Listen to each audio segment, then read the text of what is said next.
Pertanyaan ini satu contoh. Ini yang bertanya, Buya, saya itu bingung banget tentang bagaimana cara hadis bisa nyampe kepada kita secara utuh. Padahal ketika Rasulullah menyampaikan hadis kan banyak orang yang datang di situ. Kenapa kok ada riwayat Muslim dan sebagainya? Ini riwayat Muslim, riwayat Bukhari. Ini kok sahih, ini tidak sahih gimana? Ini. Sama Bu, kalau saya tanya kepada tukang buat onde-onde, bingung gimana nempelinnya, wijennya, repot. Sudah makan saja enak, karena saya bukan tukang onde.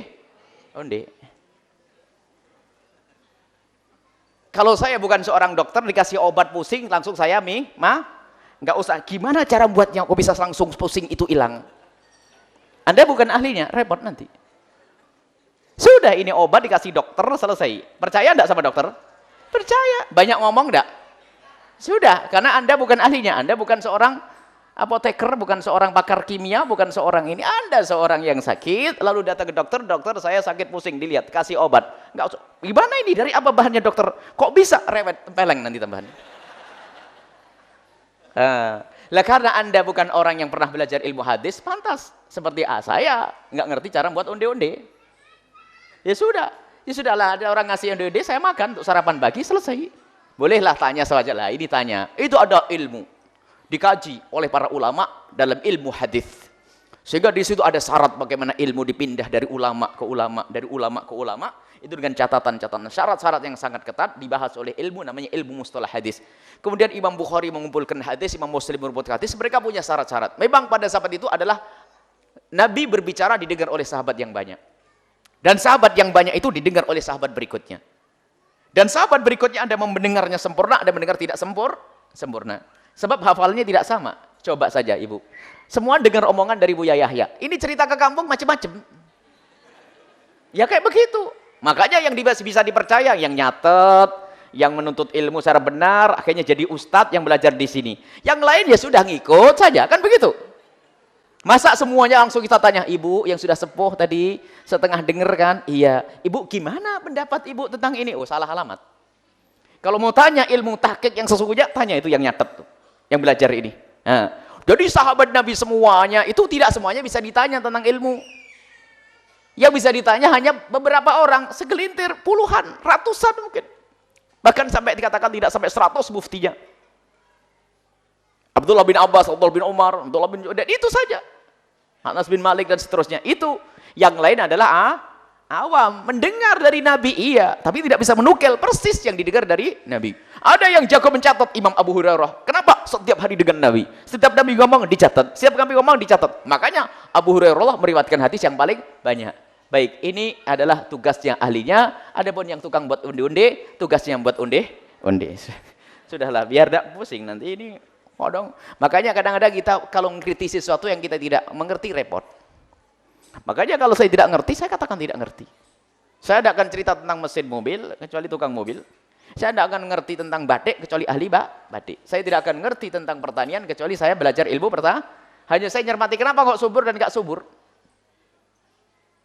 Baik, ini khususnya ilmu agama harus ada takhasusnya. Ilmu agama itu karena urusan keselamatan di akhir harus ada sanad.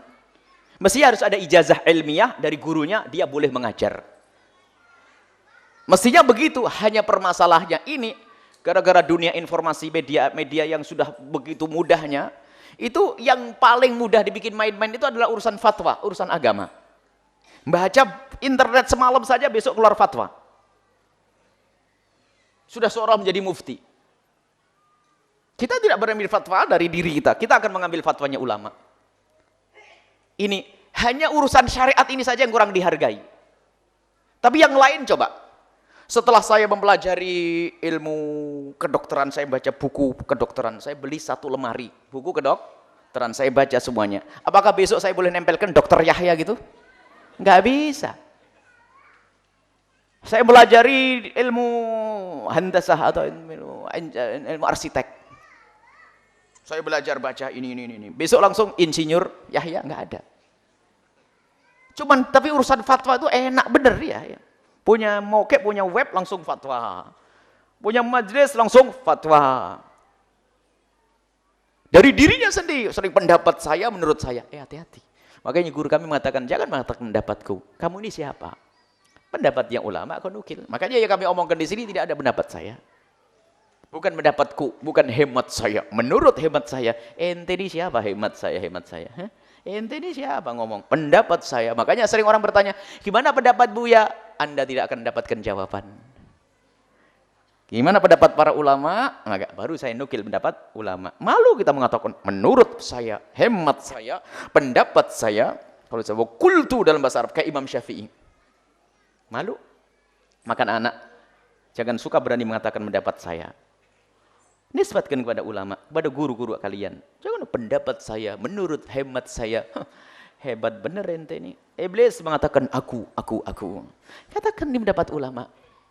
Ini guru saya berkata ini. Ada orang baru kemarin sore langsung. Menurut saya, hemat saya. Semoga Allah mengampuni semuanya. Baik ya. Baik, pertanyaan yang bagus ya. Makanya biar semuanya tahu bahasanya ilmu hadis ada pakarnya, ilmu tafsir ada pakarnya, ilmu fikih ada pakarnya, ilmu usul fikih ada pakarnya.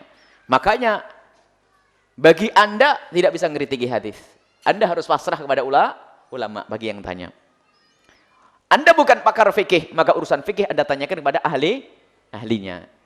Sama, Anda bukan seorang insinyur, maka urusan pembangunan serahkan kepada insinyur. Kalau Anda bukan seorang dokter, jangan sok beli obat atas dasar ilmu Anda. Salah nanti, membunuh tambahan. Percayakan kepada dokter. Serahkan semuanya kepada ahlinya. Dalam istilah atil kausabariha. Kalau panah itu diserahkan kepada ahli yang kalau tidak salah nanti.